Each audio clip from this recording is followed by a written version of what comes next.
के दावे के साथ हैं, एक दूसरे पर आरोप प्रत्यारोप भी लगाए जा रहे हैं, खासकर कांग्रेस और बीजेपी जहां 8 अक्टूबर एक बार फिर से सत्ता में वापसी का दम भर रही है, तो वहीं 8 अक्टूबर को जनता का फैसला आते ही विपक्ष ईवीएम को दोष देगा। इधर कांग्रेस बीजेपी के कार्यकाल पर हमलावर है। कांग्रेस नेता भूपेंद्र सिंह हुड्डा की माने तो 2014 से पहले कांग्रेस खेल में नंबर 1 था, लेकिन बीजेपी की सरकार आती ही हरियाणा बेरोजगारी और अपराध में नंबर 1 बन चुका है। तो चुनाव संपन्न हो चुके हैं, अब नतीजों का इंतजार किया जा रहा है। सिर्फ 2 दिनों का वक्त बचा है नतीजे सामने आने में। 8 अक्टूबर को वोटों की गिनती होगी और नतीजे सामने आ जाएंगे, लेकिन उससे पहले तमाम राजनीतिक दल, चाहे कांग्रेस हो या बीजेपी हो, अपनी अपनी जीत के दावे करते नजर आ रहे हैं।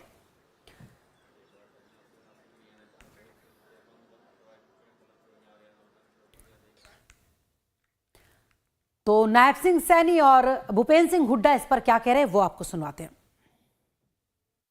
देखिए, 8 तारीख को हम सरकार बना रहे हैं, मेरे पास सभी रिपोर्ट्स हैं और 8 तारीख के बाद आपके सामने है 8 तारीख को जनता देगी जवाब और ये कहेंगे कि ईवीएम है खराब।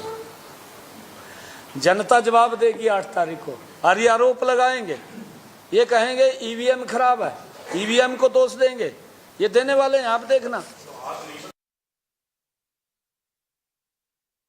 तो ये मौजूदा सरकार है बीजेपी जेजेपी की, इसकी विफलताएं देखी। जो प्रदेश 2014 में प्रति व्यक्ति आय में, प्रति व्यक्ति निवेश में, कानून व्यवस्था में, नौकरी देने में, खेल खिलाड़ियों में नंबर 1 का प्रदेश था पूरे देश में, वो आज नंबर 1 हो गया। बेरोजगारी में, महंगाई में, कानून व्यवस्था बिल्कुल चरम आ गई। ऐसा प्रतीत सरकार है ही नहीं। बेखौफी से बदमाश जो है, कभी फिरौती मांगते हैं, कभी लूटते हैं, कभी मतलब मर्डर हो रहे हैं, बलात्कार के रेट बहुत बढ़ रहे हैं। और खेल खिलाड़ी का तो पता ही है, अपने हमारी जो पहलवान बेटियां, कोई भी खिलाड़ी हो जिन्होंने देश का नाम रोशन किया है, उनको भी न्याय नहीं मिल रहा। तो हरियाणा विधानसभा चुनाव के लिए 60% से ज्यादा वोटिंग हुई। वोटिंग शांतिपूर्ण तरीके से संपन्न हुई। यहां 90 विधानसभा सीटों के लिए 2 करोड़ से ज्यादा वोटर्स और कुल 1027 उम्मीदवार चुनावी मैदान में थे। देखिए रिपोर्ट। हरियाणा विधानसभा चुनाव के लिए शनिवार को 60% से ज्यादा वोटिंग हुई। अधिकारियों के मुताबिक वोटिंग शांतिपूर्ण हुई, लेकिन नूंह में 2 उम्मीदवारों के समर्थकों के बीच झड़प में 3 लोग घायल हो गए। हरियाणा में इस बार बीजेपी, कांग्रेस, INLD BSP गठबंधन, जेजेपी आजाद समाजवादी पार्टी गठबंधन और आम आदमी पार्टी ने पूरी ताकत से चुनाव लड़ा है। हरियाणा की 90 विधानसभा सीटों के लिए 2 करोड़ से ज्यादा वोटर और कुल 1027 उम्मीदवार मैदान में उतरे। मेवात में नूंह में वोटिंग सेंटर के बाहर लंबी लाइनें दिखाई दी।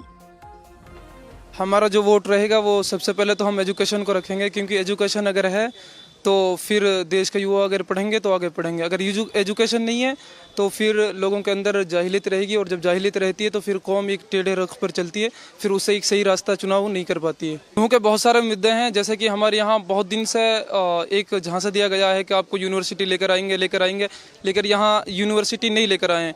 फिर उसके बाद ऐसा मामला रहा है कि जो प्रेजेंट की सरकार रही है, और चाहे उससे पहली वाली जो सरकार रही है और फिलहाल जो प्रेजेंट में है, तो चाहे वो जवान का मामला हो, चाहे किसान का मामला हो, चाहे वो पहलवान का मामला हो, सभी में लोगों को मायूस किया गया है। मेवात का एक मुद्दा यहाँ का जो है वो है बेरोजगारी। यहाँ का थोड़ा बड़ा मुद्दा इसलिए है क्योंकि हर जगह कुछ लोगों के पास रोजगार है, कोई अच्छे बुरे जैसे भी हैं। यहाँ रोजगार की कमी सबसे ज़्यादा मेरे ख्याल से हरियाणा में भी यही है। वो भी इंडेक्स बताता है कि बेरोजगारी सबसे ज़्यादा उसमें पूरे देश की बात करें तो हरियाणा में है ऑलमोस्ट, और अगर हरियाणा की बात करें तो हरियाणा में सबसे ज़्यादा मेवात में ही है। हरियाणा के झज्जर में 60 वर्षीय दिव्यांग महिला कमलेश सबसे पहले वोट डालने पहुंची। वोट देंगे, हाँ, वो वोट देने वो थी, वोट डालना जरूरी है। हाँ, वोट डालना जरूरी है। करनाल में मतदान केंद्रों के बाहर लंबी लंबी कतारें दिखाई दी। कुछ लोग देश के विकास से संतुष्ट नजर आए, तो वहीं कुछ लोगों ने क्षेत्रीय मुद्दों पर अपना फोकस रखा।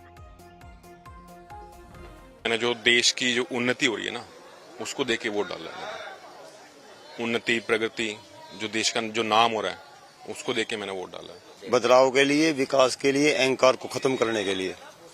किस तरह के बदलाव चाहते हैं? विकास का बदलाव चाहते हैं। यहाँ हमारे क्षेत्र में कोई भी काम नहीं हुआ है। खाली छोटे छोटे काम करने से कोई काम तो नहीं होता।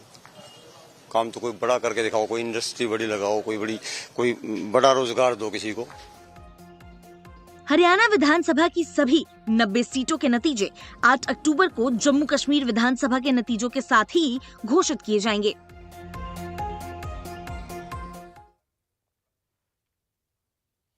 तो हरियाणा विधानसभा चुनाव के लिए 60% से ज्यादा वोटिंग हुई। वोटिंग शांतिपूर्ण तरीके से संपन्न हुई। यहां 90 विधानसभा सीटों के लिए 2 करोड़ से ज्यादा वोटर और कुल 1027 उम्मीदवार चुनावी मैदान में थे। हरियाणा विधानसभा चुनाव के लिए 5 अक्टूबर को 60% से ज्यादा वोटिंग हुई। अधिकारियों के मुताबिक वोटिंग शांतिपूर्ण हुई, लेकिन नू में 2 उम्मीदवारों के समर्थकों के बीच झड़प में 3 लोग घायल हुए। हरियाणा में इस बार बीजेपी, कांग्रेस, INLD, BSP गठबंधन, JJP, आजाद समाज पार्टी गठबंधन और आम आदमी पार्टी ने पूरी ताकत से चुनाव लड़ा है। हरियाणा की 90 विधानसभा सीटों के लिए 2 करोड़ से ज्यादा वोटर्स और कुल 1027 उम्मीदवार मैदान में उतरे। मेवात के नूह में वोटिंग सेंटर के बाहर लंबी लाइनें दिखाई दी। हमारा जो वोट रहेगा वो सबसे पहले तो हम एजुकेशन को रखेंगे, क्योंकि एजुकेशन अगर है तो फिर देश के युवा अगर पढ़ेंगे तो आगे पढ़ेंगे। अगर एजुकेशन नहीं है तो फिर लोगों के अंदर जाहिलियत रहेगी, और जब जाहिलियत रहती है तो फिर कौम एक टेढ़े रुख पर चलती है, फिर उससे एक सही रास्ता चुनाव नहीं कर पाती है। क्योंकि बहुत सारे मुद्दे हैं, जैसे कि हमारे यहाँ बहुत दिन से एक झांसा दिया गया है कि आपको यूनिवर्सिटी लेकर आएंगे, लेकिन यहाँ यूनिवर्सिटी नहीं लेकर आए हैं। फिर उसके बाद ऐसा मामला रहा है कि जो प्रेजेंट की सरकार रही है, और चाहे उससे पहली वाली जो सरकार रही है और फिलहाल जो प्रेजेंट में है, तो चाहे वो जवान का मामला हो, चाहे किसान का मामला हो, चाहे वो पहलवान का मामला हो, सभी में लोगों को मायूस किया गया है। मेवात का एक मुद्दा यहाँ का जो है वो है बेरोजगारी। यहाँ का थोड़ा बड़ा मुद्दा इसलिए है क्योंकि हर जगह कुछ लोगों के पास रोजगार है, कोई अच्छे बुरे जैसे भी हैं। यहाँ रोजगार की कमी सबसे ज़्यादा मेरे ख्याल से हरियाणा में भी यही है। वो भी इंडेक्स बताता है कि बेरोजगारी सबसे ज़्यादा उसमें पूरे देश की बात करें तो हरियाणा में है ऑलमोस्ट। तो हरियाणा विधानसभा चुनाव में इस बार विनेश फोगाट भी मैदान में हैं और भिवानी के युवा खिलाड़ी भी विनेश फोगाट के राजनीति में आने के कदम को सही मान रहे हैं। देखिए रिपोर्ट। 90 सीट वाली हरियाणा विधानसभा के लिए वोटिंग हो चुकी है। अब उम्मीदवार 8 तारीख के आने का बेसब्री से इंतजार कर रहे हैं। इनमें जुलाना सीट से कांग्रेस उम्मीदवार विनेश फोगाट भी शामिल है।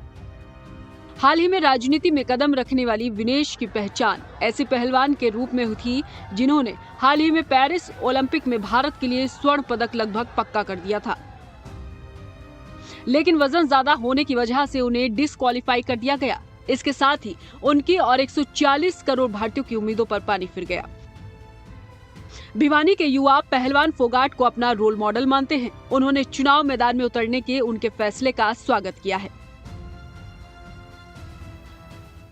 विनेश ठीक अच्छी बात है रेसलिंग के लिए, कहीं ना कहीं वो भी गेम के लिए आवाज उठाएंगी। गेम तो उन्होंने छोड़ ही दिया था, अब तो कहीं ना कहीं वो कुछ सभी गेम वालों के लिए आवाज उठाएंगे, क्योंकि उनको पता है गेम में कितनी ज़्यादा मेहनत करनी पड़ती है, कितना क्या कुछ होता है, सब पता उनको। फैसला सही है। हाँ, फैसला सही है। भिवानी के भीम स्टेडियम में ट्रेनिंग लेने वाले कई युवा पहलवान मानते हैं कि पिछले साल दिल्ली के जंतर मंतर पर विनेश फोगाट के साथ बदतमीजी हुई थी। वो जंतर मंतर पर विरोध की अगुवाई कर रही थी। फोगाट और साक्षी मलिक जैसे पहलवान भारतीय कुश्ती महासंघ के पूर्व प्रमुख ब्रजभूषण शरण सिंह के खिलाफ कार्रवाई की मांग कर रहे थे। पूर्व बीजेपी सांसद पर महिला पहलवानों के साथ कथित यौन शोषण का आरोप था। जैसे साक्षी मलिक और जो विनेश फोगाट वगैरह धरना प्रदर्शन पे थे तो उनके साथ दुर्व्यवहार किया गया। ठीक है, उन्होंने अपनी बात जंतर मंतर पे या जहाँ भी रखा, उनकी बातों को सुनना चाहिए था। जैसे हमारी पीटी उषा मैडम खेल की सबसे बड़ी वो बनाई गई थी प्रेसिडेंट, तो उन्होंने भी उस टाइम आवाज़ नहीं उठाई। लेडीज़ के साथ में जो दुर्व्यवहार किया गया ये सही नहीं था। हमें नहीं पता कि क्या पॉलिसी है, क्या कैसे क्या, लेकिन जो ये व्यवहार था ये अच्छा नहीं था। विनेश फोगाट रेसलिंग में बहुत बड़ी प्लेयर है, और तो मेरे हिसाब से उनको इतना नहीं करना चाहिए था, मतलब उनके साथ ऐसा नहीं करना चाहिए था। उनको थोड़ा सपोर्ट देना चाहिए था, एक बार बस उनकी बात सुननी चाहिए थी कि वो क्या कहना चाह रही है। मेरे हिसाब से दैट्स ऑल। वो कम से कम लड़कियों की तरफ से आवाज़ तो उठा रही है कि किसी लड़की के संग गलत नहीं होना चाहिए। भिवानी के युवा खिलाड़ी मानते हैं कि इंसाफ के लिए राजनीति में कदम रखना विनेश फोगाट का सही फैसला था।